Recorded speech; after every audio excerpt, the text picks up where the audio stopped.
Hey guys, today I'm going to show you how to reset the service light on a Renault Master van. Now this is a 2012 model, but I believe it's the same from 2011 on. So what we're going to do is we're going to flick the ignition on. Now you'll see a little spanner symbol in the middle of your speedo, and that's obviously telling us it needs a service.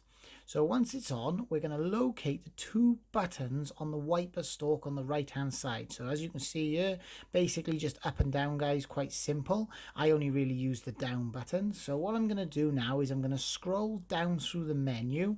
I'm just letting everything come on. You can see that spanner light there below my engine light.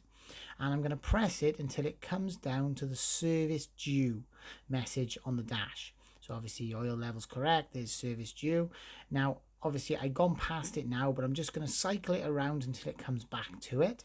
And then what I'm going to do is when it gets on there, I'm going to let go and I'm going to press and hold it, and I'm going to keep it held until it starts flashing.